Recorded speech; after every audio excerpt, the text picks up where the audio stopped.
Good evening, folks.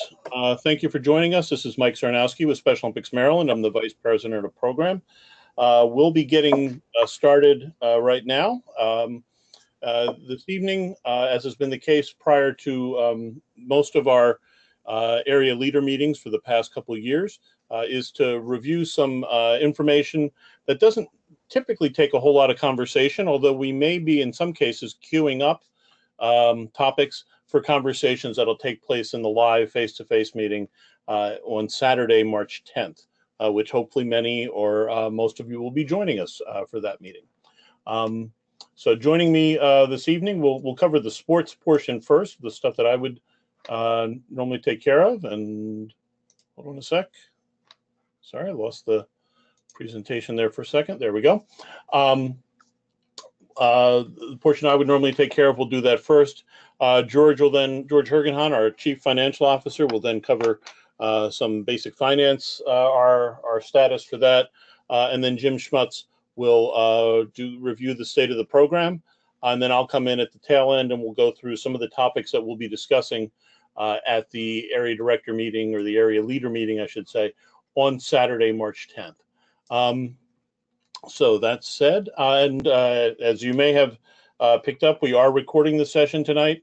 If you have any questions that you'd like to ask, please either type them into the question box on your control panel, or also on your control panel, there's a little space there where you can raise your hand. Excuse me, just raise your hand there, and we'll go ahead and when there's an appropriate pause, we'll open up the line and you can talk. So that said, we'll dive right in. So this evening, I don't know that we're going to go all the way to 8:45. Don't want to make a promise on that. We certainly have our typical promise of we start on time, which we did, and we will end on time or no later than the scheduled finish of 9 o'clock. But I think we may be done a little bit sooner. So just for the spring sport and summer sports update, we'll go through some of the stuff is redundant or familiar, so we don't have to spend a whole lot of time on it. But the territories and sports, that hasn't really changed. Some follow-up from winter games, some upcoming deadlines. Do need to touch on some of the registration process and requirements, as we've had what may be a little slippage in terms of folks having forms for all their folks. A little bit on Team Maryland. I want to touch base on some things that the sports committee is doing, and then talk a little bit about GMS requests. So that this is the typical time of year when we have a significant increase in those. And then turn it over to George will give a financial update, as I mentioned. Jim will go through the state of the program, and then we'll go through the topics for Saturday. Again, this should be very familiar to you. We haven't really changed anything here at this point, but where our folks are. We include this here as well as this next slide because we know many folks utilize these slides when we send them out to share with your other sports leaders, your sports coordinators and such, and want to be sure you have a complete package. So we'll dive right into the Winter Games update. As most of you know, I think most of our areas, not all, but most of our areas are involved in some way with Winter Games. We had to cancel on Thursday, the 22nd of February, so it was the Thursday before the games. Up until that Wednesday, we had a great deal of confidence. In fact, we kept hearing 100% go. Then in some conversations with the Whitetail staff, including their chief person, I forget exactly what his title is, but he is effectively the president or the general manager for Whitetail. Had looked at it, and it was just not feasible to continue safely for the games. So we sent stuff out to folks within an hour of making that decision. We couldn't get the call any earlier than 5 o'clock, and so we sure hope that folks were able to act on that. If anybody had made their own hotel arrangements or had any folks who were staying at their own hotels. It is interesting to note Jason got out that evening as well, some press releases, and we actually got some media coverage, which highlighted to some degree the disappointment, but still got the information out and highlighted Special Olympics. Fox 45 was notable on that, as well as I forgot to note it on there. WBAL, both on TV and radio, covered that. Luckily, based on the timing, we were able to contain the costs of cancellation. And I would say also not just the timing, but what I would consider strong relationships with our partners. The total cash outlay looks like it'll be about $10,000 total on a $160,000 or $116,000 budget. Most of the expenses that we did spend were can either be used for future years or used for other things. There was one of the hotel properties which by contract we did have to pay a cancellation fee. We'll talk a little bit more about that because coupled with that cancellation fee, we have the option to host an event there. And that's something we'll talk about on Saturday, but I'll cue that up later as well. We had several different conversations on this. Special Olympics headquarters is going to absorb those expenses for the 2018 Winter Games and not pass any costs on to areas for the games. That does not include the costs associated with the training weekends, of course, which were held and folks were able to attend. In the future, however, we do need to let folks know that if cancellation is necessary, we may need to pass on or share some of those expenses between the areas and headquarters. We'll have that as a point of conversation again on Saturday, March 10th. So be thinking with that. As the areas and headquarters are partners for this. Luckily, again, as I say, we were able to contain the costs. That may not always be the case. For consideration as well, in terms of conversations that we'll have on Saturday, to be thinking about, and you may want to poll your folks that are more directly involved with Winter Games. First is that folks may not realize this, of the 7 Winter Games, the last 7 Winter Games, 2 of them were canceled and 1 was nearly canceled. So 3 out of the last 7. 2012 was canceled. 2017 was almost had to. The conditions were so bad, but our friends at Whitetail pulled a miracle and are close to it, and we were able to hold it. Unfortunately, they couldn't do that for 2018. So we need to discuss some future options.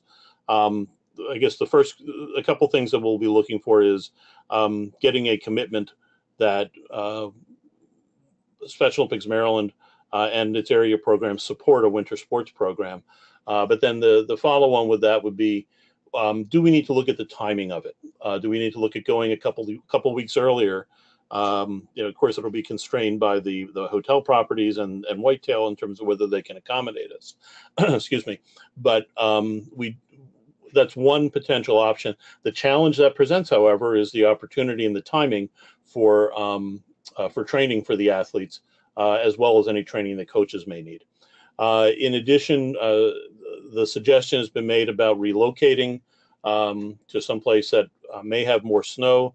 It's interesting to note that we had, as many folks may know, the Deep Creek Dunk is held the Saturday before Winter Games that same weekend.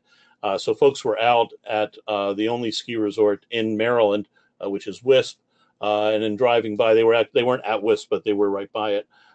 Wisp was actually in worse shape than Whitetail was. So at least from a timing standpoint, it's not that wouldn't have helped, or if we had kept the same dates. But those are some things that we can certainly look at. One of the key reasons why we really need to talk through this is, as many of you know, if you're working or you have alpine athletes, there is a requirement that's going to kick in that all alpine athletes on race courses must be wearing a newly required helmet. We were able to delay the implementation of that, but that does come into effect for 2019, and we want to be sure folks are looking at the costs associated with that. Perhaps the savings that you have from not paying registration fees for Winter Games this year could be used to help cover some of the costs of helmets that you may need to purchase. As I mentioned, this will be a key point of discussion when we meet on Saturday for the area directors meeting. And then one other thing, Jason had indicated or asked that we share this with you. Even though Winter Games itself was canceled, he will be hosting an athlete input council conference call That's tomorrow evening at 7. I know that he's gotten this information out to folks, but wanted to share it as well. It's talking about not just the competition, but the whole season. So hopefully folks will be able to join that and can share their feedback using the SurveyMonkey or the online survey that's there, as well as for an additional option. So spring and summer games update. This should look familiar to you. These are all the upcoming games and competitions at the state level. You'll note, and we're happy that we've been able to do this for the last couple years, is we've got all your dates a year out. The only one that we don't have a date for actually doesn't affect the community program, and that's the IUS or Interscholastic Unified Sports Tennis Championship, which is to be determined date. It'll be in early November, and we'll get that set. So the dates for winter games there, of course, are the dates that we would typically have it. Need to actually add another day on that based on the new structure, but that also may change based on the conversations on Saturday. So we'll keep that open, and again, we may need to make some adjustments on that. Of course, on Saturday, we're not going to come to a firm decision at that point in time, if for no other reason than we would need to consult with our friends at Whitetail and the hotel properties or whatever other facility before we go forward with that. Reminder, there is a handy tool here. These are the remaining basketball qualifiers. A big thank you to several of the areas that have already hosted qualifiers for the basketball season. This is what's remaining. Notice there are 3 of the required qualifiers coming up, not next weekend, but the weekend after that, on Saturday and on Sunday at Glenelg Country School, are for the 3v3, 3v3 PDU, and the 5v5 PDU teams.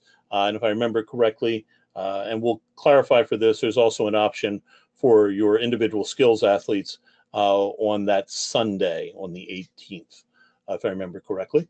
And then the 5v5 traditional teams will be using a new facility on the 25th of March, Discovery Sports, and we're excited to make use of that and see what they have in store for us. For summer games, some reminders here, and we'll talk a little bit more about a couple of these things as well. The training registration deadline is April 26th. That's, again, the date by which, and we'll review all this also with all of your individual sports leads at the preseason competition, or preseason webinars, I'm sorry, that we'll have. And I'm sorry, Bob did confirm that skills will be on the Sunday morning of basketball. So anyhow, the 26th, April 26th for training registration. That's the date by which everyone needs to be registered in GMS as training in the particular sports for summer games. And anything after that, they are not eligible to, they'll be able to train and continue to compete in other events, but they wouldn't be eligible for summer games. Please keep in mind, and I feel like we're a little bit of a broken record here, but there seems to be some issues still. Any person who you list there should already have in your possession, you should already have all of their paperwork through summer games. So if you're listing somebody as training in as an athlete, you have their medical and it is good through summer games. If you don't have their medical, they should not be training. They should not be participating. Same thing goes for unified partners, coaches, volunteers, having both their volunteer paperwork, their application, realizing, of course, if you hadn't had a chance to send it in yet, the screening may not be done, but at least you've got the paperwork for that, as well as the protected behaviors. There is then what we call the last date for forms to be submitted to headquarters. That's May 7th. Shortly after the 26th, shortly after the training registration deadline, we will send out to you a listing of everybody who you've listed there where there is some form, some certification that we don't have at headquarters. The understanding, the assumption is that you have it, and for whatever reason, you at the area level have it, but for whatever reason, we haven't received it at headquarters. It is essential that we all work to make that happen. The liability, not just that you and your coaches are taking on if you have an athlete or a volunteer without the up-to-date forms and paperwork is significant. It also exposes the entire organization. So cannot emphasize that enough, and we'll touch on that again in a bit. And we have some tools that by the end of this month we'll have out to folks. So again, by the 7th of May is when we need to have at headquarters every athlete's medical, every coach volunteer partner's volunteer application, and protected behavior certification. Again, they should have these done. They need to have these done before they start participating. This is just getting them into headquarters if they aren't already there. And then also all coaches need to have their concussion certification.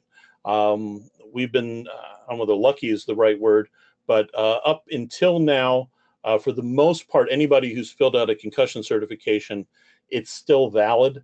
Some of those that were done early on are going to start to expire. We had 1 or 2 for basketball, and for winter games, we'll probably have another rash of them with summer games. And then also head coaches, we're still only applying the coach certification, the sports coach certification to head coaches. That needs to be completed by that date. And then the 24th of May is when your registration forms or your entries and so on down the line need to be in. I don't need to go through. That's not so much of an issue there. The real big thing is that we've encountered, as we'll note on another slide in a minute, several situations where there's an athlete or a volunteer listed.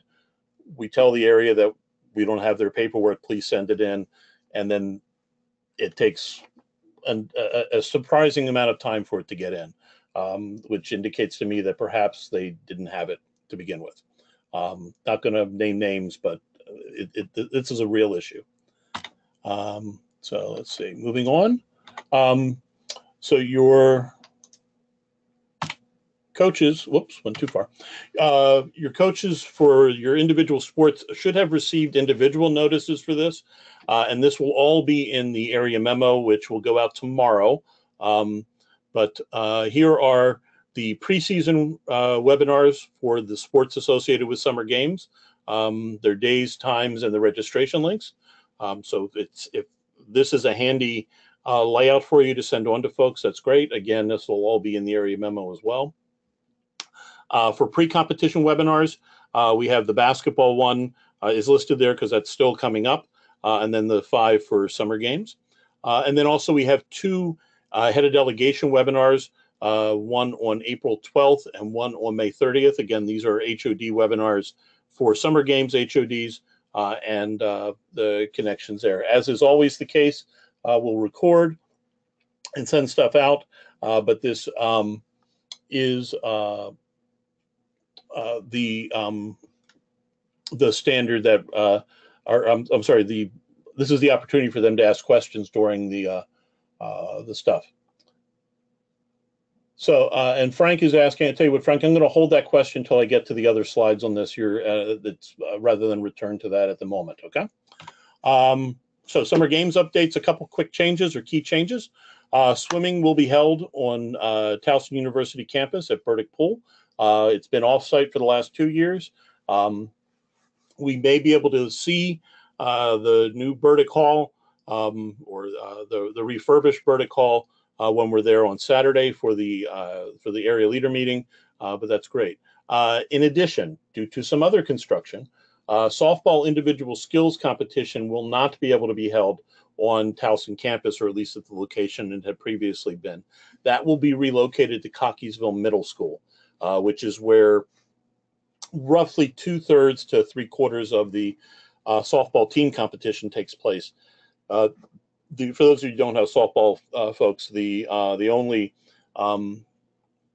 softball team competition that takes place on Towson campus is held at the softball stadium, which has a single field. As a reminder here, for registration fees, the allotment process for beds, overnight spots, and such, we'll discuss that at the March 10th meeting. We expect the total and the general process to be pretty consistent with what we've had in the past or the past couple of years. No change in price on the full registration. That includes lodging. It's a $65 per delegate. And again, that's not the total cost of having a delegate there. We subsidize that from headquarters to cover part of the cost. We subsidize roughly, our estimate is about $67 per person that we pay on top of that $65 that you pay as the area. For day of registrations, we're very pleased to still be able to hold that as 0 per delegate, at least within the 3-to-1 ratio. It doesn't include lodging, breakfast, or dinners, but it does include lunches on Saturday and Sunday. And then again, for any coach or chaperone, HOD, volunteer registration, anyone in that supervisory role that's above the 3-to-1 ratio. I'm not going to go into the details of the 3-to-1. But if you're above that, your area will be charged the full non-subsidized registration fee that we estimate to be $132 for overnight and $20 for day of registrations. It's an estimate. It'll be within a couple dollars of that because we don't have all the specific prices at this point and costs from Towson. It also makes a difference, excuse me, in terms of where we have and utilize beds for delegations and such as to what the final price comes in. Different beds in different dorms cost different amounts, so we get an average across all that. We do have some, certainly not all, but we do have some of the summer games related qualifiers that we have so far. They're listed here. They're also listed on the sports calendar that accompanies the area memo every 2 weeks. And again, the next one will come out tomorrow. If you have a qualifier or a competition for one of the 5 summer game sports that's not listed here, please do let your regional sport director know, and we'll get it added to the roster so that folks know that we've got it, and also you can get credit for having hosted it. Also listed there is the equestrian, which is a locally popular sport. We'll need to talk a bit about that on Saturday as well in terms of areas taking ownership of for running that event. Again, as a locally popular sport, it's one of those that headquarters by design would not be hosting, just as sailing is as well. Also, we shared these on the in the area memo, but there are a number of MATP or Motor Activities Training Program Challenge Day events coming up. Prince George's has, what is that, 9, I think it is, scheduled, and then Howard is also holding one at Cedar Lane School. These are really exciting and thrilling events. It's a very different program if you're not familiar with it. MATP, talking in broad strokes, is generally designed for those individuals who have more significant disabilities that would not allow them to participate in the traditional Special Olympic sports. This is a great opportunity where they're challenging against themselves. And if you have an opportunity, if you haven't seen one of these in action, getting a chance to come out to those events, of course, contact the area leadership beforehand, but coming out to those events may be something that your school systems may be interested in starting or getting involved. So the registration process and requirements. So as again, I want to be a broken record, but no one can participate without a medical and a valid and current volunteer application. We can extend that to their other volunteer certifications as well. There is absolutely no exception. There is no, although some people may think that there is no, you can come to your first 3 practices before you have to turn your medical in or before you have to do your volunteer. There is no such thing as that. Before that athlete steps on the field or the volunteer starts participating, that has to be in. Many of you know that I still coach as a volunteer, change my hats and put a volunteer hat on, coach track. This year stepped back a little bit from soccer, but every year we have the same issue with many of our athletes. And it's a tough thing to do, but we've had to have athletes sit or go home if they don't have their medical. It's not up to date and they don't have the new one with them. It's absolutely essential that you have that first. Again, from a liability standpoint, you yourself or your coaches are taking on a tremendous amount of personal liability. And again, this is not that the medical is at headquarters, it's that you have one complete one in hand before they step on. We have the deadline to getting them in that we talked about. So Submission of forms, at this point, everyone needs to be submitting them on the K Drive. If you're not familiar with what that is, talk to your regional sport director and they'll refresh your memory or fill you in. But the gist of it is, this is a sample from Calvert, is just dropping them in the medicals folder and dropping them in the volunteers folder. If you have any technical challenges, contact tech support. And I'm sorry, in terms of submission, no one. It hasn't been turned off yet, but it will be hopefully any day now. But no one should be using Send It Certified anymore. No one checks that email. And so in many cases, or that location, in many cases, we not many, but a handful of cases, I should say, we found out that someone submitted something that way, and we find out about it weeks later. Please do not email medical, should be or volunteer forms. They include private sensitive information. Uploading them this way is really the only safe and secure way to do that. To address your, partially address your question, Frank, our target goal is to have all medicals and volunteer applications received on or before February 26th, the ones that have been in. There's been a backlog because of 2 transitions in our staffing of our regional, our registration coordinator role. But is to have them, our target is to have them processed by March 9th. So by this coming Friday, the exception being Baltimore City, which will be processed by March 23rd. The reason behind that, nothing against Baltimore City, but we can get through the time it would take, just the sheer volume of Baltimore City, we can get through 4 or 5 other counties or other areas. And so we'll do that one last. And then also, there are still items that are in some areas issues folders, and those need to be addressed. When I'm saying about Frank's question was, what about anything that's still sitting in on the K Drive and hasn't been processed yet? When I'm talking about things where folks have not sent it in or they aren't providing it, that's not counting anything that's already on the K Drive. We're talking about things where they sit for a couple weeks, and after several reminders, the forms aren't in. So we know that we have a challenge here with getting through that. We're allocating as many resources as we can. I'd like to say we're allocating all the resources, whatever we need. That's unfortunately not realistic, but we are allocating everything that we can with that.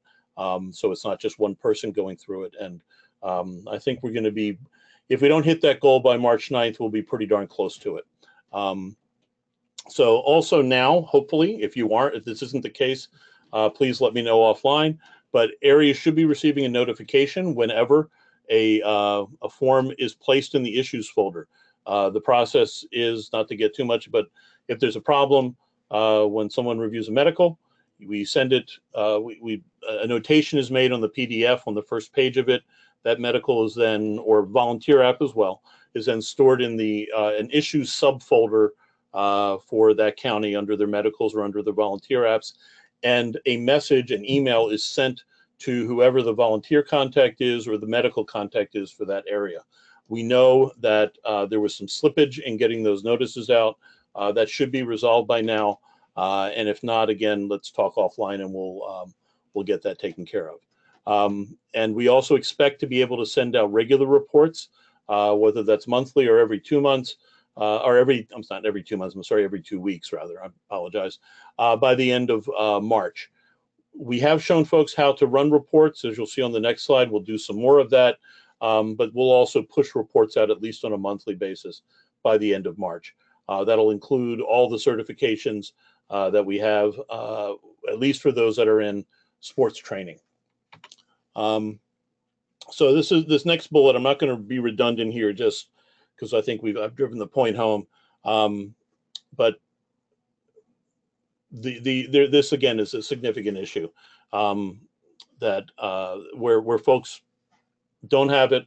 It's not on the K Drive. They aren't saying they put it on the K Drive and it disappeared or something. They just don't have it. And yes, there are some particular counties where that's the case, but to a certain degree, it's across the board. So again, it's essential. Us sending regular reports out will help. In addition, as is noted there, we'll be scheduling a webinar before the end of March. I will have the date for you no later than Saturday, the 10th. so that you can get folks lined up. That will review both the process for submitting medicals and volunteer apps, as well as the process for running the reports in GMS, similar to the session that we held on report running and export running last summer. Then also, for those who utilize this, as you may know, the assignment to a regular or a not registered delegation in GMS is an entirely manual process. It's not something that automatically happens when someone gets updated. As of Sunday, everybody in sports training was in their proper delegation based on whether their forms expire before summer games. So if their stuff, if it's an athlete whose medical expires before summer games or is expired now, they'll be in the not registered. If it's a volunteer, a coach, a unified partner who's either their application or their protective behaviors, or if they're listed as a coach, it could be their concussion training. If any of those are not valid through summer games, they're going to be in the not registered delegation. Going forward, I'm making a commitment that we will also get that done, get that updated each week or each weekend going forward, so that we have that. I'd rather not do it myself, but if that's what's necessary, we'll do that so that you can keep track of that. So we'll talk through on Saturday a number of other options and suggestions from you. These are some things that we've got. My biggest concern, I'm in all honesty, and Jim, jump in if I say something inappropriate. I am less concerned about if the area has the medical or has the volunteer application, and we just haven't gotten it. We'll get that. And where I'm very concerned is that we have lots of indications that we may have athletes training without medicals, and we may have volunteers training or participating without volunteer applications. That's the crux of the concern that we've got here, and that is just something we just can't allow that. For the future of the organization, we can't allow that. So, Jim, yeah, Mike, this is Jim. I would just echo that. I mean, we can't underscore that enough. An athlete, the assumption is if an athlete's on a roster that's been submitted, that they're eligible and the form exists. They should not be participating. They should not be practicing without a medical form. And similarly, volunteers should not be on the field of play in contact with athletes if they have not been properly registered and gone through the process as a Class A volunteer. So I just, again, would just reinforce what you said. Okay, thank you. So we had 3 questions. Frank, I think I answered your question about what's the policy for athletes, volunteers when submitted but still in the K drive. Again, we're working our way through that. We expect, for the most part, to be cleared or through the backlog. I know there's going to be another little backlog with summer games or another little input with that, but we think that that's the case. That's not what I'm talking about here in terms of this issue. It's just not having them, period. Anna McCauley, love saying your new last name, Anna. So asks, how should the area leadership inform us, headquarters, of whom to send the issues to? In most cases, we know who your volunteer coordinator is or your medical coordinator is.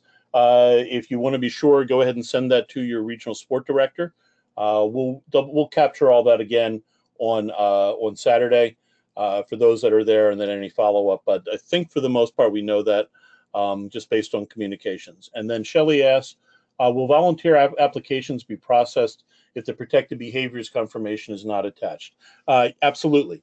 We process them effectively totally separately. Of course, if the protected behaviors is attached, we'll do them both at the same time.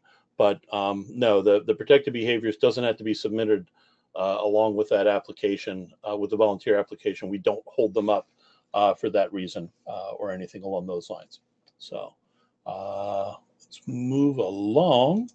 So I'm sorry, just a reminder, the coach requirements, we've talked through these. This is just handy. I'm not going to go through that.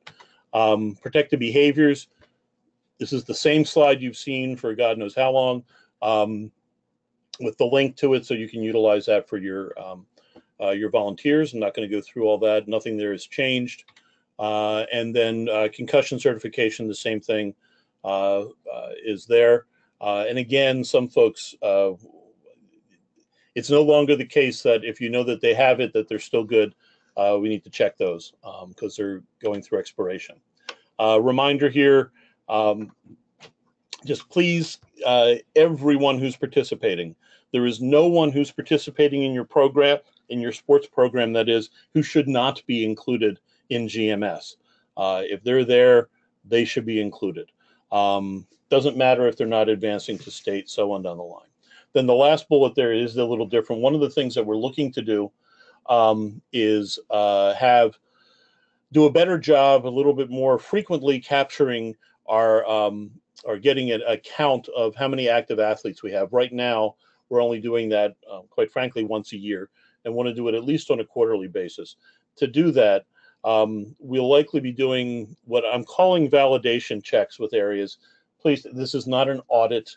It's not at that, but we will, just as I think many of the regional sport directors did in the last month or so or two, we may be contacting you just to validate that, yes, this is the number of folks that we've got in there for your area, for your sports are correct. Don't want you surprised that that's coming through. Before I go to the next.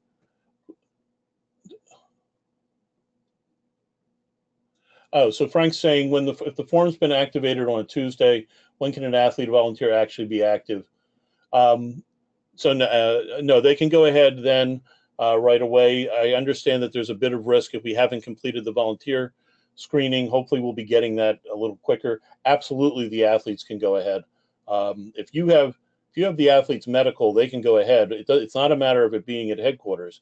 It's a matter of that we have it. And my concern is that there are indications that no one has the medical. That's what, quite honestly, is scaring the crap out of me because of the exposure and just what could happen if, God forbid, someone gets hurt. Yeah, it's if you've got it, if you've got that form, that's not the issue.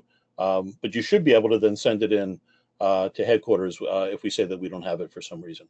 So I'm going to go on. We can talk much more detail and all on Saturday with that. Just want to make sure that we wrap this up by 7:45 so that we can get right to George's exciting financial information. Maryland Team Maryland, only a couple little updates. This will be in the next area memo. We are very thrilled to have another member from St. Mary's County joining Team Maryland. Annette Hart is coming on board as the head coach for bocce. Unfortunately, the person who was the head coach had to step down due to some work obligations that popped up that were not expected. So we're very thrilled to have Annette join the team. Just a couple updates there of travel arrangements are in the final stages, and that you will be, I think Steve and Steve both may have sent out today requests to get the exact name of each delegation member as it appears on their ID, on their government issued ID. We need to have that to match when we do have the travel arrangements finalized to get the tickets published. That said, also be sure if their ID does expire, make sure that it's valid through July 9th. There was an issue. Those of you know Kathy Axline, she jumped through 20 hoops to make sure that one of her golf NIT players was able to attend because I think it was either expired or they couldn't find it, and that happened just a couple days before they were supposed to fly out there. So again, now is not a bad time to check that for any of your folks. Sports committee, not much on here. This is just a reminder of who's on it. We actually have, I know Bob's on the phone. I'm not sure if Greg is on the line with us today or not. I don't see him. Oh yeah, Greg is there. Mike Myers, also a member. This is just highlighting some of the priorities that we have this year. Probably the biggest one that we've got is, and this was shared at least in concept back in November or October, when we had the last meeting, is that we will be doing as part of the whole process of evaluating state-sponsored sports versus locally popular sports and what the status is and so on, is that every 4 years we'll be doing a review of our entire sports program. And we'll be doing that. We decided to do that following the USA Summer Games. The reason for that has to do with the timing for submitting requests for sports or for slots for upcoming USA or World Games and such. But we're going to do that every 4 years. We're doing it this summer since it'll be after the 2018 USA Games criteria and such, and we'll address if there's any movement. We don't anticipate at this point in time that there would be any changes based on this review cycle, but we certainly are open to that possibility and such. So let's see. Bob, I'll get back to your question when we close out this section. And then other ones that are here, model structures and transitioning stuff, we'll talk through that as well as we'll talk through a bit of that with the strategic planning process. 1 second. There we go. And then also we shared this before, but wanted to remind folks that we will be utilizing the sports rules or the sports committee as a review step for any internal rule changes, adjustments that we make locally or within the state of Maryland. And then lastly, for my section, before I hand it off to George, for GMS requests, for GMS training and access new users, again, send them through your regional sports director. Do that well in advance of when the person needs to be functional in GMS. We are in the process of handing off that training to the regional sports directors to do in terms of new users.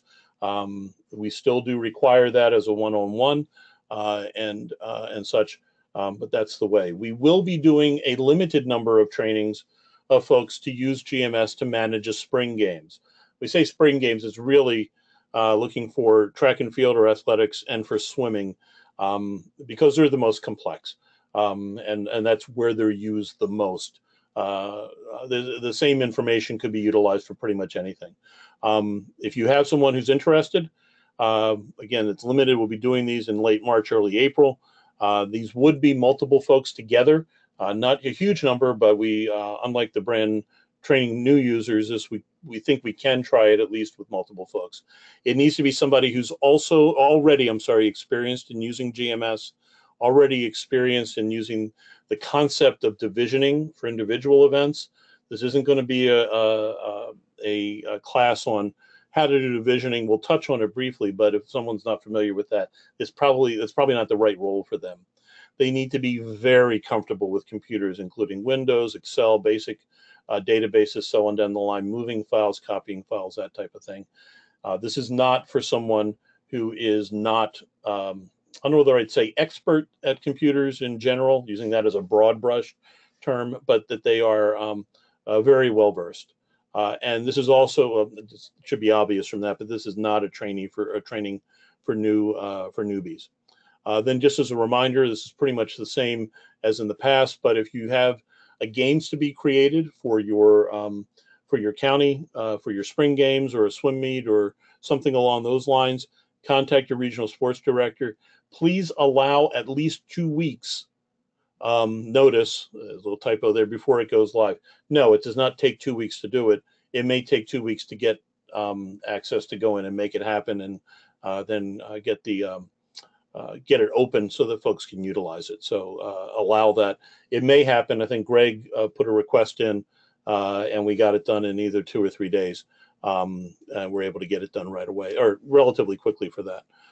So we'll have a form to capture the information for that, just because there is some information that we need to know, even if it's just copying the games from the previous year. Similarly, if you have a request to have events or scores advanced from one games to another, again, contact your regional sport director. We'll be making sure that they know how to handle this. A 1 week notice is fine.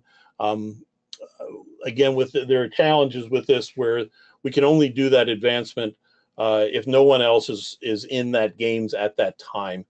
So sometimes it's a matter of playing around with finding the time to do that when folks aren't already in there. Keep in mind 2 key things that are those last 2 bullets there. We can only advance the entries or the final scores if the person or the area that hosted the event actually keyed them into GMS. If they didn't key them in, the best we can do is carry over, say, their original entry scores. So that makes it incumbent upon those of you who are hosting events and using GMS to try to get the scores in pretty quickly. And then the other, this is an error, if you will, that has popped up a couple times. If you want us to advance athletes into their competitive events, or unified partners for that matter, quite frankly, while they can be in the other games and that the games that they're getting moved into, they can't already be in those events. If they're already in the, if you've gone in and it's just a ton of wasted work, and it's sad. I feel horrible for folks when I tell them we can't do it. But if you want to move all of your swimmers from the Anne Arundel swim meet at the Naval Academy to the next swim meet, or from say the Loyola meet to the Anne Arundel meet, while you can have them listed in that second meet, don't have them in the 50-meter freestyle and the whatever their relays are. If you do, GMS ignores them, and it doesn't bring over the scores. It doesn't bring over anything if they're already in that event. So I think that's it for me. Bob, your question, U.S. Games planning, fundraising, and arrangements seem to be lagging far behind where we were for New Jersey. Actually, that is a bit on, he's saying it's not on the agenda for Saturday. That's captured under some of the collaborative fundraising opportunities that we'll talk about. So yeah, we'll make sure that we've got that and where we need to be. So thank you for the heads up on that. So on to this, if there's any other questions, I don't see any other hands up. I think I addressed all the questions that were typed in. So with that in mind, I'm going to go ahead and George, which spreadsheet did you want first? Mike, can you hear me now? Can you hear me? Yes, we can. Okay. Am I coming through clear? You had expressed before that you were having difficulty hearing me. George, your bass tones are coming through like Barry White. You're sounding great. All right. So let's start with the state summary. Okay, just a second. Yeah, there, right there. There we go. Good evening, everybody. Want to give you just a quick financial update for both the state program and the area programs. So I have this and one other summary that we will review tonight. And just to let you know, this is the summary that this is the format that we use to report to our finance committee and to report to our board. So they see this throughout the year several times. And if you look at the top, it's a real quick summary, and these numbers are in thousands. So when you look at the revenue of 5,866, that's actually 5,866.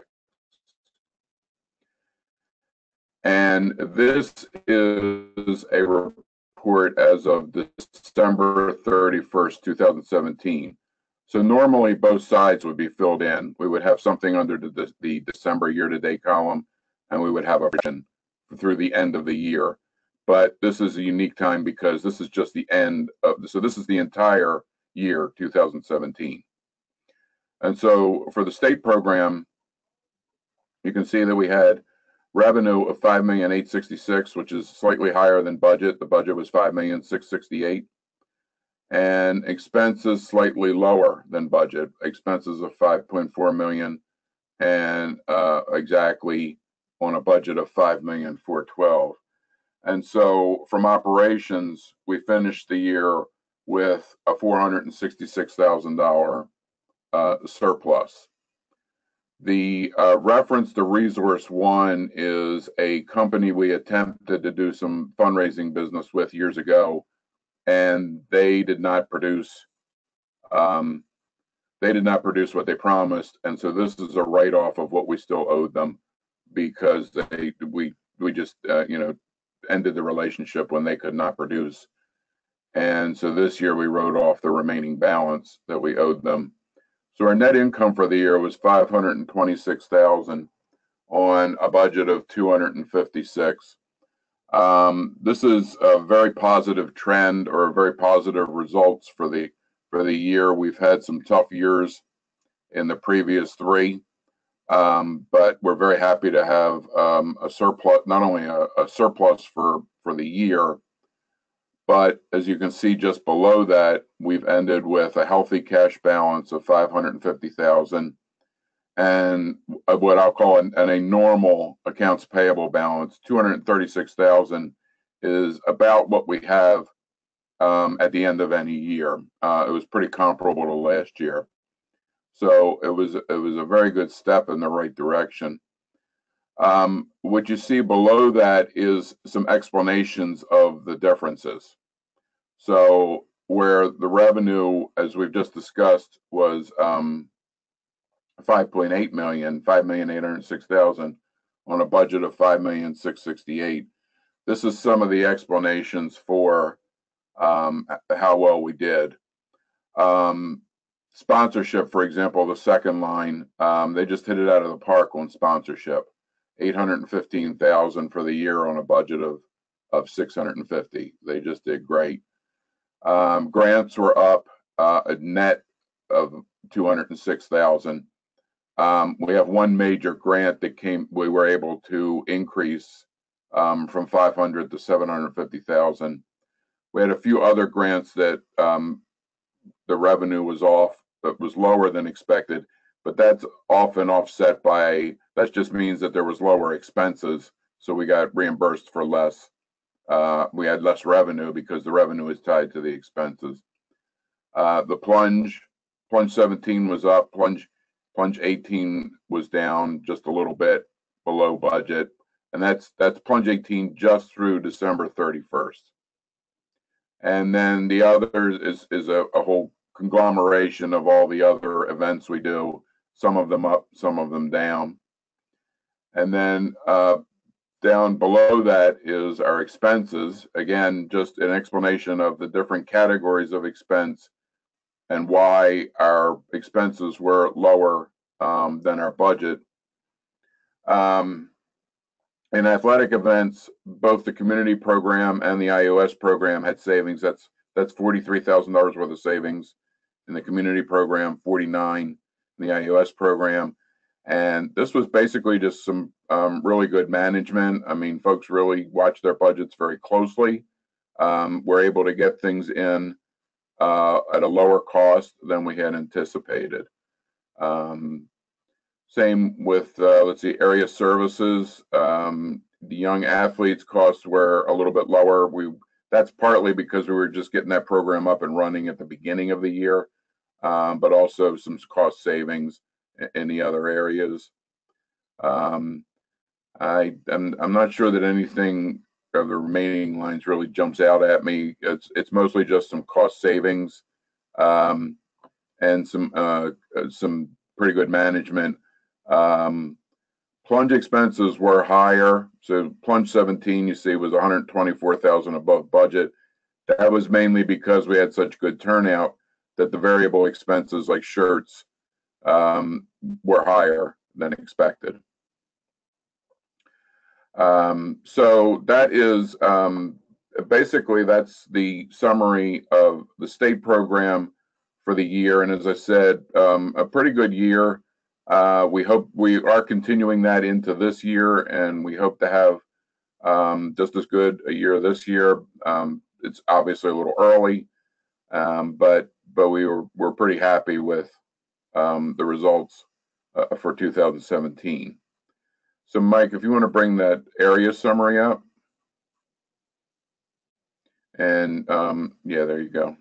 And let's look at, so this is a little bit difficult. It's a little challenging to present a report on 18 separate budgets.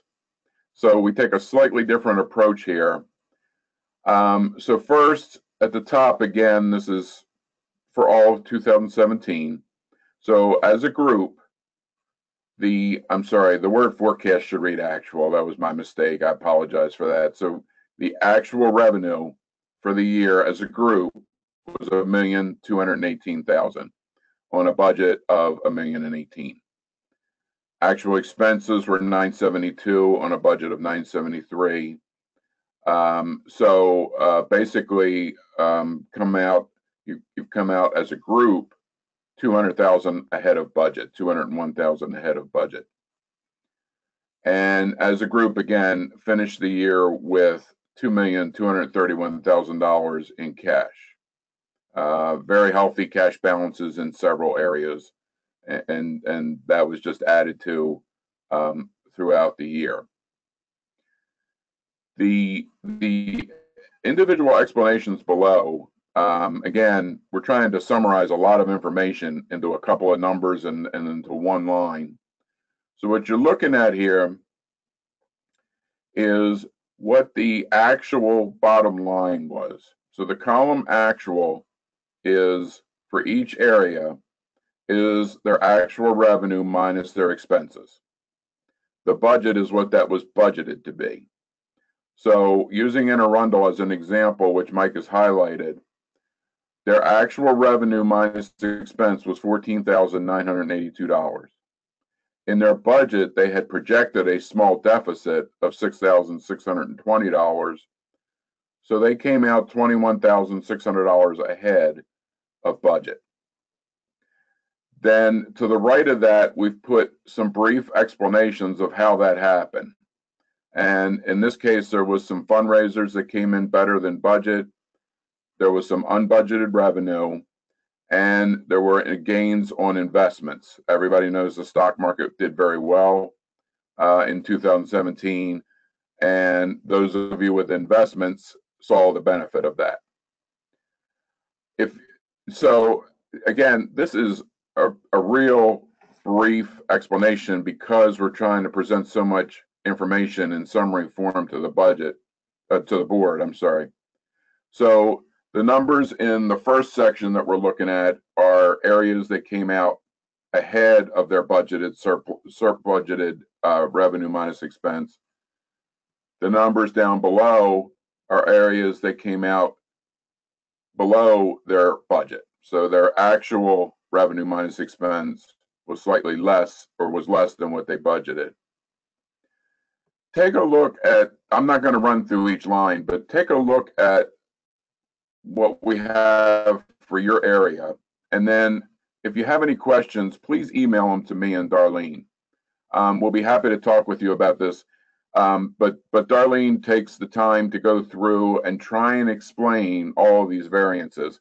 You can imagine that's quite a job in explaining 18 different variances that happen throughout the year. So if you have any questions about the variance or the explanation for your particular area, please just email us and we'll be happy to discuss it with you and let you know what brought us to that conclusion, or what helped us to come up with these numbers. George, Pam typed in a question. Sure. Does this indicate that the Inspiration Walk matching donation of $41,000 came in? You know, Pam, I'm going to have to double check on that to make sure, and I'll do that tomorrow. But since that took place, your Inspiration Walk took place in 2017, correct? And if it did, we will make sure that it's reflected in 2017. Yeah, she confirmed it was 2017. Yeah. Pam, I'm sorry, off the top of my head, I don't know. I will check that tomorrow and get you an answer. Okay. Any other questions or comments? I don't see any other hands up. Pam just says you need to talk. So about where it's listed. She'll connect with you. Yeah, I'll connect with you tomorrow, Pam. Okay. If there's no other question, then that's all I have. Thank you. Okay. Let me see. So we covered that. Jim, do you want me to, are you ready for me to hand off to you? Yeah, Mike, were you gonna talk? You've covered everything you're gonna talk about, right? We're gonna roll right into the collaborative fundraising. Yeah, I mean, I can touch on that, but I didn't know if you wanted to talk some more about other opportunities with that. Why don't we go ahead and hand off, and then we can go from there. So you're going to get a note that where is it? Yep, that you're being made the presenter, and to share your screen.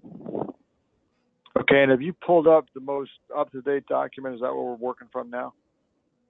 No, what I've got on my screen is what I had when I left headquarters.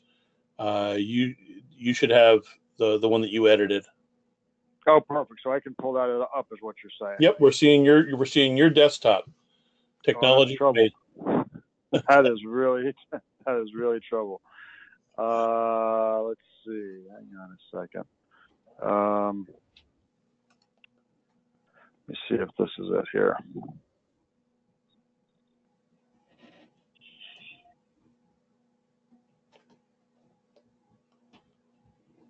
Sorry, folks.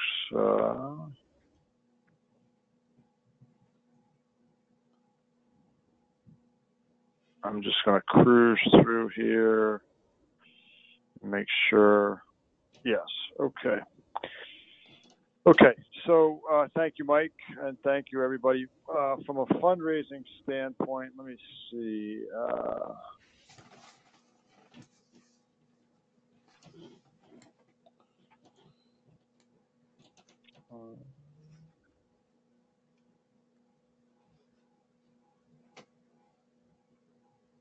Actually, Jim, if you click the little screen in the lower right corner, that should put it into presenter mode. It's like it's This one right here. left. Nope, go to your left. A little three over to the right. 3 icons over to the right. One more. There you go. Click on that. There we go. Thanks. Now, can you see this piece here that I'm looking at that has the no, all we can see all is that stuff? All we can see is the slide. We don't see your control panel. Perfect. That's great. Thank you, Mike. Appreciate it. Okay, so we'll brief fundraising update as it relates to our goal number 6.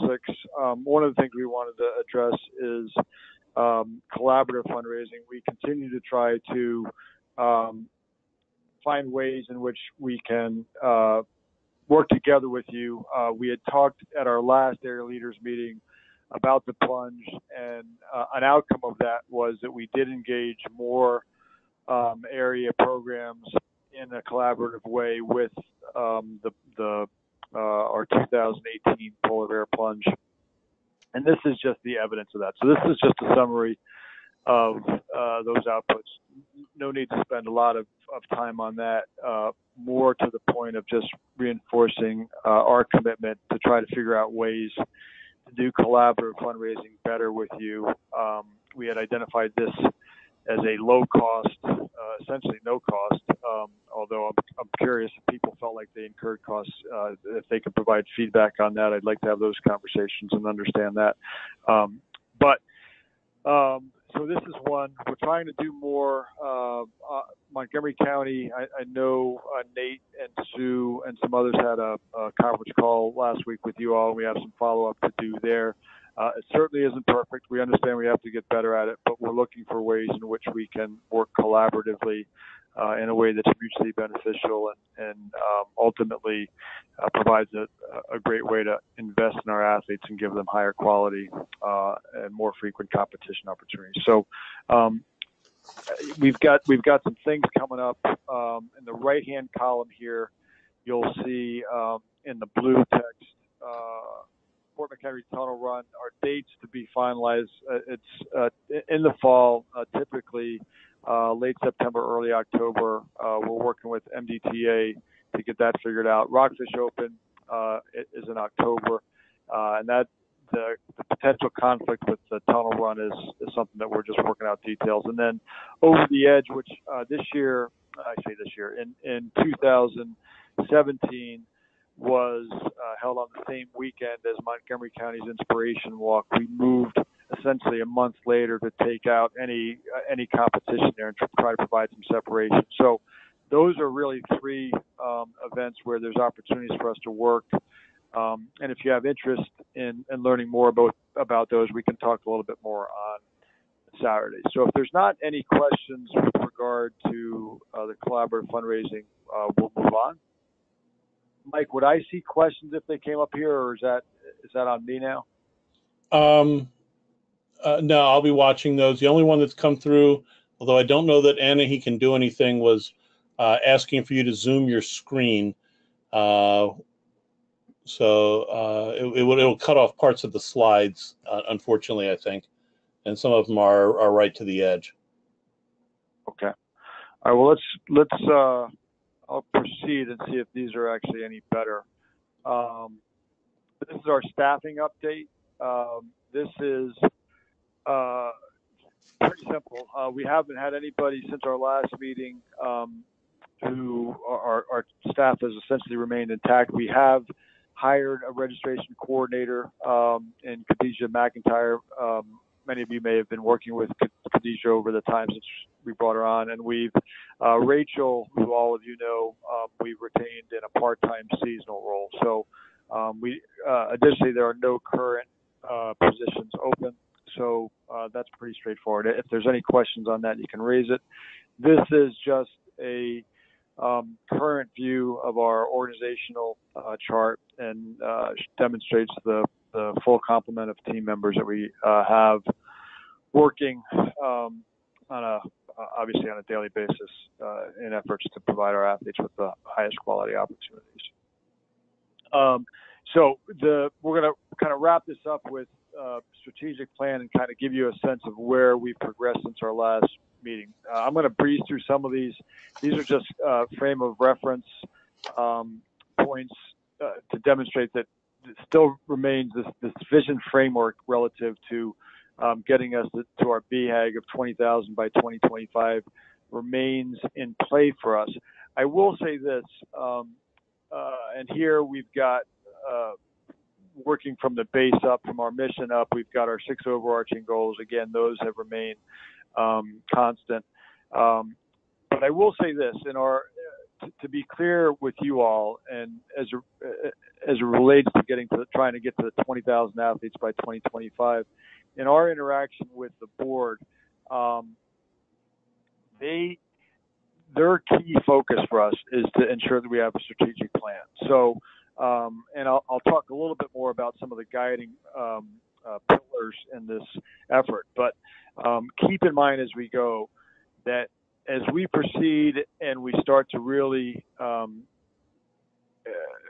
peel back the layers of this and get to the point of a clearly defined set of strategies and tactics to support those, we are open, and the board is certainly open to looking at that 20,000 number and saying, rolling it back if it's necessary. If it becomes something that's not sustainable, and I'll talk a little bit more about that, then it's going to be it is a fluid process through which we're going here to get to a point where we've got a strategic plan that is legitimately positions us to be successful. So a couple of key points. We're restating this from our last meeting. The concept remains the same as I just referenced in the vision framework. The roles and processes, just to reinforce, the role of the board, executive committee is on point, and this is in our bylaws that we need to have a strategic plan, which we really haven't had in the time clearly articulated since I've been here. So that's where we're tracking. The staff role is to really help drive the process, to work with you all as area directors and other identified leaders to foster a team approach and ultimately vertical integration, because we know that the athletes come in at the community-based level. One of the things you heard about at the last meeting was this concept of a SONA advanced team. They did come in after we had our last area leadership meeting, and I'll provide you with some feedback and an overview of what we accomplished with them. And then we want to continue to work with you. Up to this point, we have not engaged in any kind of specific tangible ways aside from having conversations with you. That's going to start to evolve here as we go forward. So a couple of points. We, as noted here, 2017, we've completed our census for 2017 participation. We had modest growth, 3%, to 7,782 athletes. So that's our new number. You can see the trend since 2012, gradual year-over-year growth with no real tactical commitment to any significant athlete recruitment. So this is a tribute to you all in terms of the organic growth that results from really running quality programs at the community-based level and people seeking us out more so than real active recruitment. However, having said that, I will say Mackenzie Irvin, with her focus on young athletes over the last year, has started to. We've seen some growth there.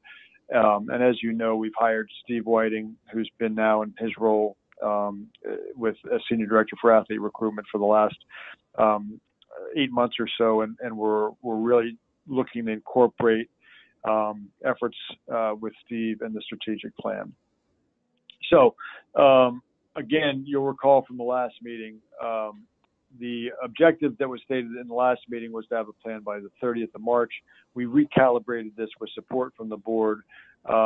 We're looking at, and it's not on the slide, but we're looking at having a board retreat on April 12th with the idea of leveraging that. And we'll talk a little bit more about the implications of that and working with you all to contribute to this in a more meaningful way.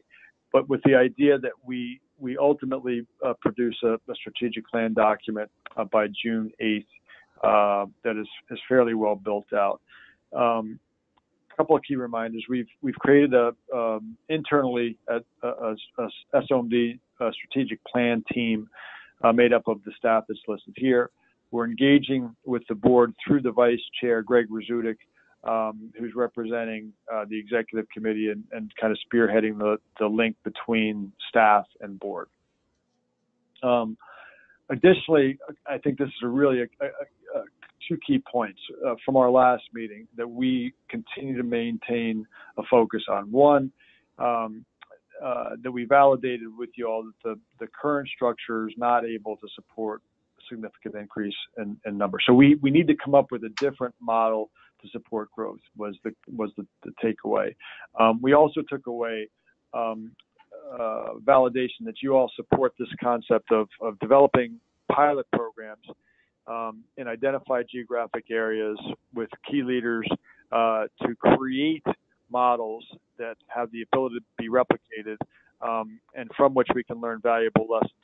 And when I say replicated, please understand, we understand that there are nuances to where we go in different parts of the state. So we're not looking at models that would necessarily be fully replicable, but certainly conceptually where we can bring that type of thinking in based on lessons learned and modify according to the environment in which we would be introducing that. So we walked away with that, and we continue to keep that at the forefront as we go forward. So just a key update on, we did the 2.5-day working session on the Zona Advance. You'll recall two key areas of focus for local program development and corporate development in particular. We had representatives from programs not only from the United States, but in the case of local program development, Frances Kavanaugh from Special Ireland was in town to help provide some insight that she had relative to some of the approaches that Ireland has used in relative to growing their program on the local program development side of things. In terms of the output, we landed on a couple of strategy statements in both areas. Again, you can see this, but I think it just reinforces relative to some immediate approaches on the strategy side based on the assessment relative to where there's the greatest opportunity for significant growth. So athlete participation among elementary and middle school students in a school-based environment. So taking the IUS model, albeit that's an interscholastic model, there's not organized extracurricular sport programs per se in the middle and elementary school. We understand that, but the idea is there are models outside of Maryland where success has been realized in working with middle and elementary schools within the actual school structure. So that's a key strategy statement. And then consistent with what we talked about relative to the takeaway that you provided relating to the current model being not positioned for significant growth, a strategy statement to develop a new region structure in a way that integrates and works with our area leadership to effectively be positioned to sustain future growth. On the development side, the statements, three essential statements came out of the Zona Advance meeting on the development side. One was focus on corporate development with the idea of increasing revenue through corporate sponsorship to 1.5 million in 2018. That's going to be a reach for us for sure, but nonetheless, it's a strategy statement on which we're focused and we're working with the board on. Specifically, in individual giving, again, an increase, a little uptick in terms of the revenue projected as a reach goal there. This goes to the point of diversifying our revenue streams. Right now, we derive roughly 40% of annual revenue at the state level from our polar bear plunge. We need to continue to diversify and set pathways to increase diversification over time to get us to a point where we've got sustainable revenue streams coming in. And then in order to do this, we are looking at continuing to expand and increase board engagement with the idea of empowering them to help us raise more money, ultimately to reach the $7 million objective in 2018. So those were key outputs from the SONA Advanced meeting back in November. We then moved from that, working with the strategic plan team to effectively accelerate the process. One of the things that we did was we took a step back and introduced the need to have a project plan. So we, through efforts with our senior staff, and really critical input and feedback from Mike and his experience, Mike Zarnowski and his experience with strategic planning, we adopted a strategic planning process checklist that really led to establishing a project plan. And I'm going to just go through these. These are some key outputs that have resulted over the last 4 months, and I'll elaborate on them a little bit. So we've identified 3 pillars for the strategic plan. Talk about that. As a result of our effort, one of the things we did is we took a step back. The strategic plan team really was smart in identifying that while we've done a lot of work over the last 3 or 4 years and laying the groundwork that positions us for developing the strategic plan, the fact of the matter is we've experienced some significant staff turnover. So the strategic plan team recommended that we actually take a step back and engage the entire staff in the strengths, weaknesses, opportunities, and threats exercise, which we did. And I'll talk a little bit about that. From the SWOT, it led to a priorities identification exercise that was led by Greg Razudik. Again, now that demonstrates the link back to the board and the executive committee. And most recently, it raised questions as it relates to, as much as we talk about 20,000 athletes in 2025, what does that really look like? What are those 20,000 athletes doing? Where are they segmented? And how are we servicing them? So the concept of what does success look like in a more definitive manner, and who are the key organizational stakeholders that are going to be involved in helping us realize success are key questions. And those are key questions that when we wrap this up, we want for you to be thinking about in a way that we can engage you when we meet on Saturday. So let me just give you some sense in terms of how we got here. So the 3-pillar identification came as a result of an exercise with our staff to really identify, if you take the 6 overarching goals, how can we distill that down into really 3 pillars that connect those 6 goals, but provide us with these guiding pillars going forward. So we want to grow.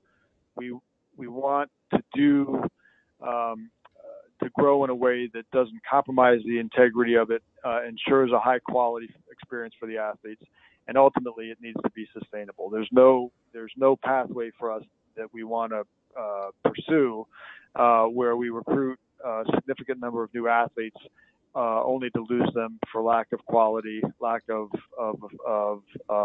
meaningful experiences. So, and the sustainability is really grounded on the 2 elements of quality, quality infrastructure as it relates to delivering quality, but infrastructure of individuals, human resources, facilities, and support systems that can support that growth, and then obviously the financial component of that as well. So we've got these 3 pillars that really define the path and what we want to ultimately achieve through the strategic plan. As I indicated, as a result of that exercise in terms of identifying the pillars, our strategic plan team identified that it would be valuable to do a SWOT analysis with the entire staff, which we did. So we did that.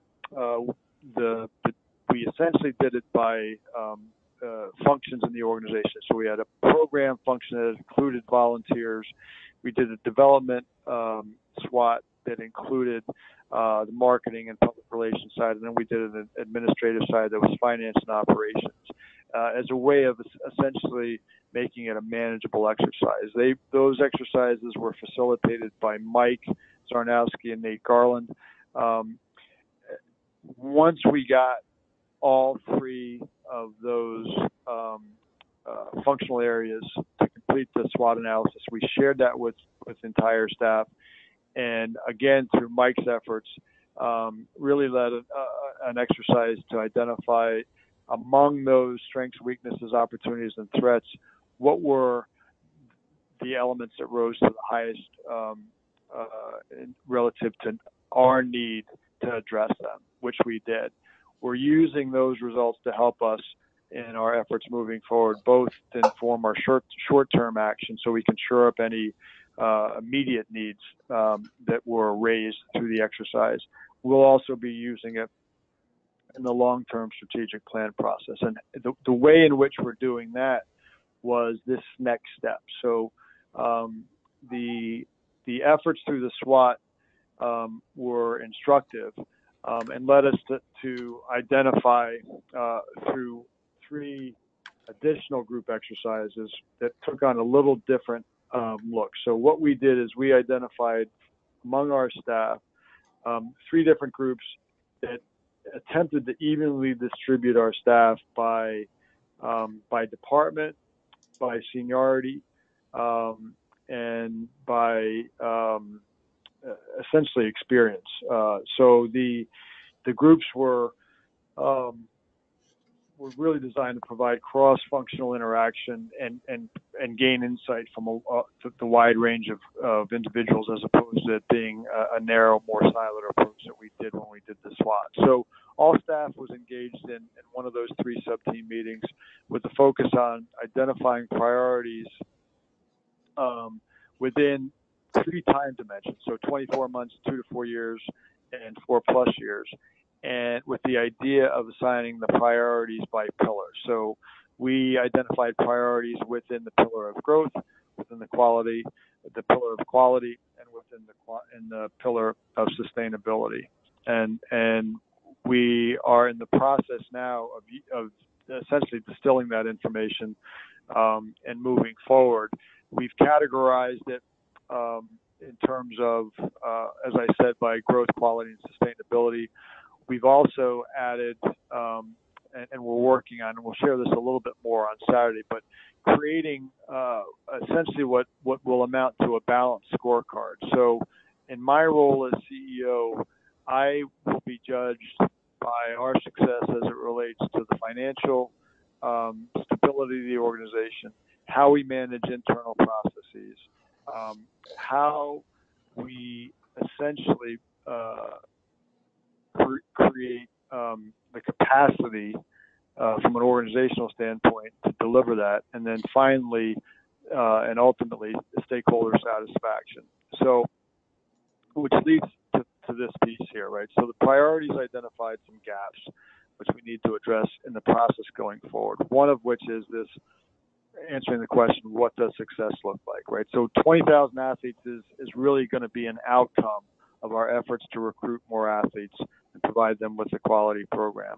But essentially, what is that quality? What does success look like in terms of the experience that our athletes are having? That's a question that we are asking ourselves, and we want to engage in a conversation with you all on Saturday. And then in order to achieve that success, we need to consider who our stakeholders are, and in the process, define what is it that the stakeholders are looking for or expect from the experience in Special Olympics, and why do they want that experience. So I'm going to just take a breath. I'm going to go to the next slide here, and just as we consider moving forward, and if there's questions, Mike, I'll take them. But what I'd like for you all to do is between now and Saturday, consider what you think success looks like in 2025. We'll send out a support document that'll help guide your thinking on that, and we'll utilize that when we get together on Saturday. And also, similarly, as I just referenced, thinking about and identifying the individuals and/or groups that you consider to be Special Olympics Maryland stakeholders. So that could be anything. Obviously, our athletes are stakeholders, family members, volunteers, coaches, corporate partners, government officials. It's a wide range of individuals and groups that are stakeholders. We want to, and we've done this exercise, but we want to make sure we get multiple perspectives on this. The exercise that we did resulted in a large number of stakeholders, right? And Mike was quick to point out that what we really need to do is take those stakeholders and essentially create kind of stakeholder buckets, if you will, so that we can understand the similarities of stakeholders and make sure that we're addressing the most pressing needs of the most important stakeholders. There are some stakeholders who are more peripheral, and candidly, there are some stakeholders that, while they may have a stake, it's hard for us to ultimately serve everybody. So we want to go through this exercise with you and make sure that we're in alignment in identifying the most critical stakeholders in the organization as a means of ensuring that the strategic plan comes to address that in the overall process. So I will now take a breath. And Mike, are there any questions?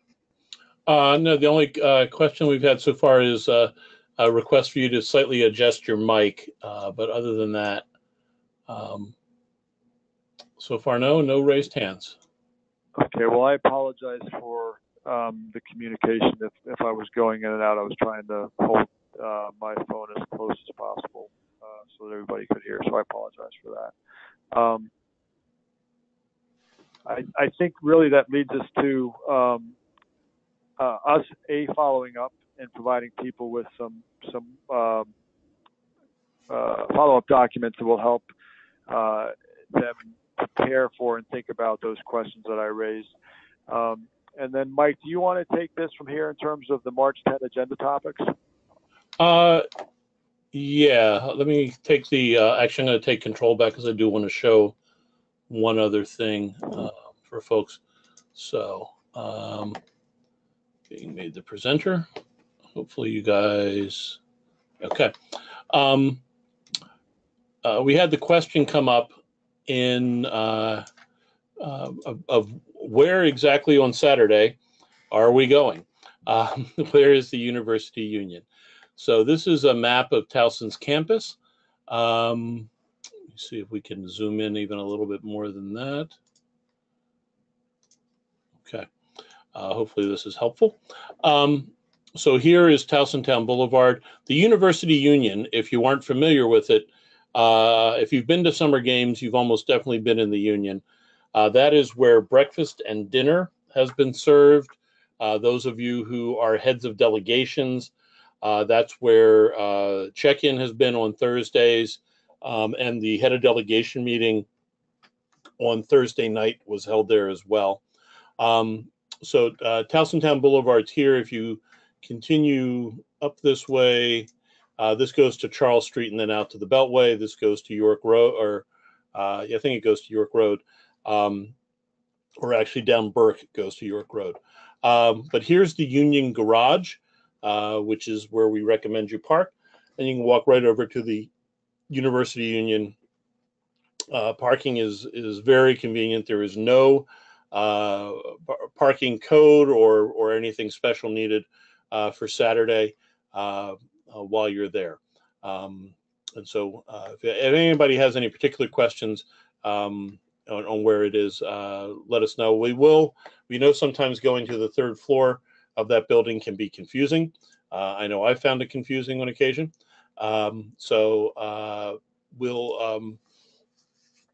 we'll have some signs posted inside for folks.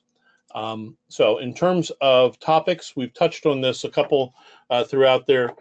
We do want to have, some of these are going to be 15 or 30-minute conversations. Some of them will be somewhat longer or shorter, but we do want to be sure that we touch on many of these things with a good chunk of it around the strategic plan development.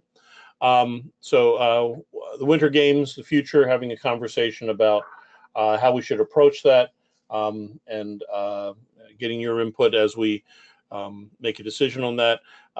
Quick review or base touch on the spring and summer sports season.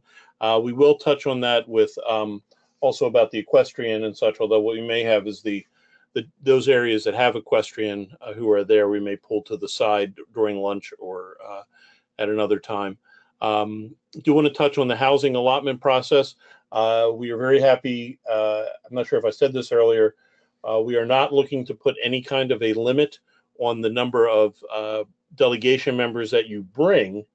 But there is a limit in terms of the housing allotment, and then also in terms of the basically the lunches that we'll subsidize, going by that 3-to-1 ratio. But there's no limits expected for that.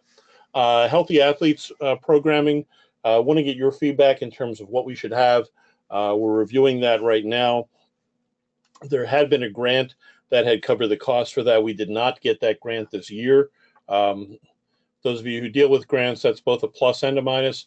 But we do want to get, before we dig in deep on this, get your feedback in terms of what the value of that and what disciplines we should have.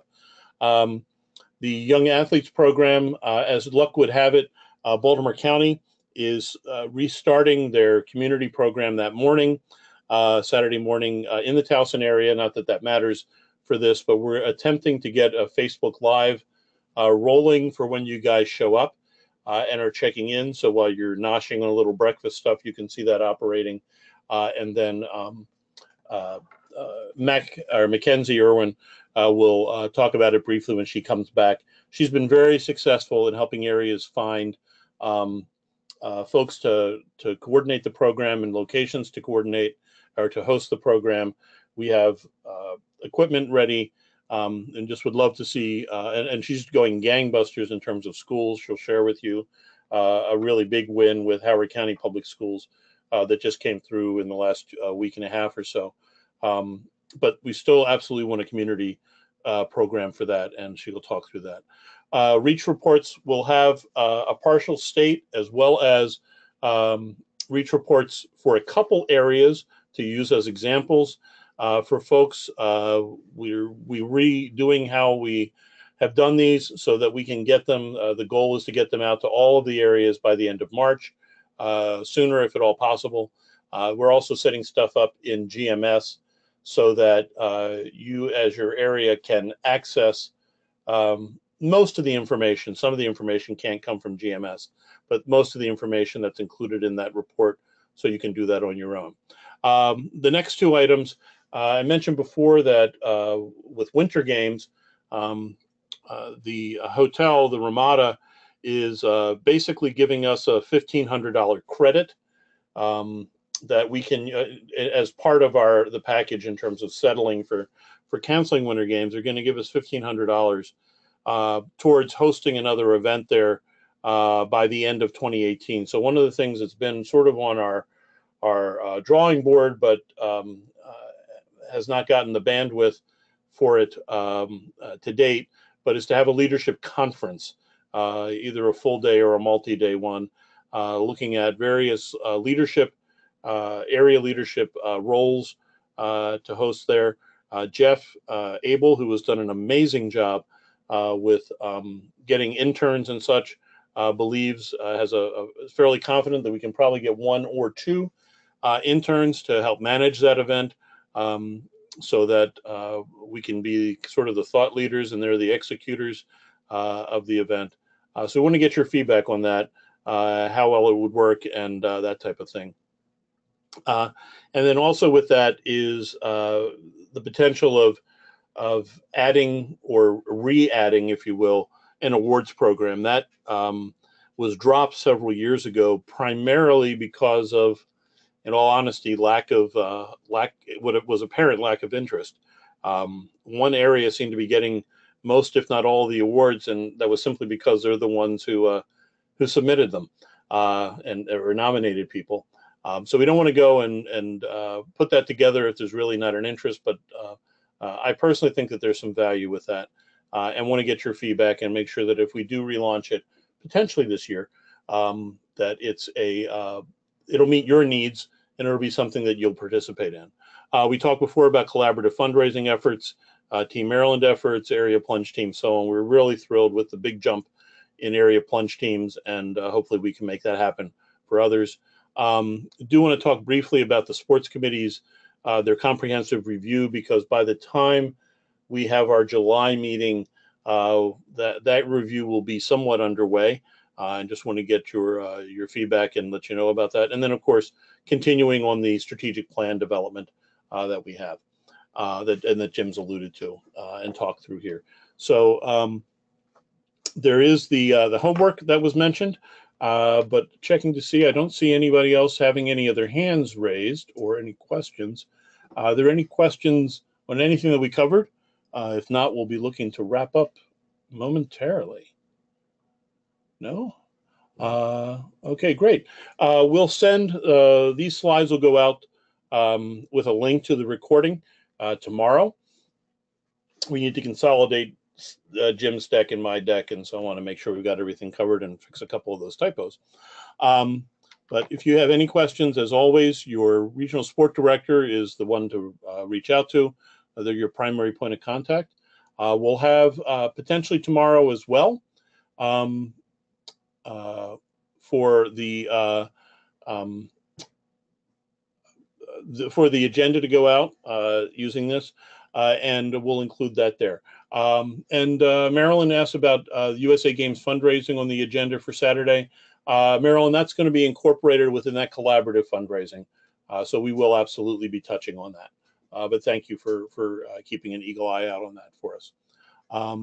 So hearing and seeing no other questions typed in and no other hands raised, want to thank you for for joining us tonight. We truly appreciate you taking the time.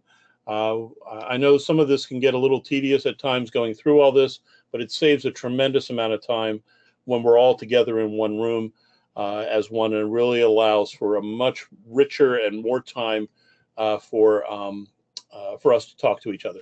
So thank you much, and look for, again, the slides and the agenda and such coming out. Should go out to you all tomorrow, and we'll look forward to seeing most of you on Saturday. Jim, any final thoughts or comments? No, I appreciate everybody taking the time, and look forward to seeing everybody on Saturday. Most of all, I appreciate everything that you do every day for your athletes. So, thank you much. We'll see you all in person in a few days. Have a great night.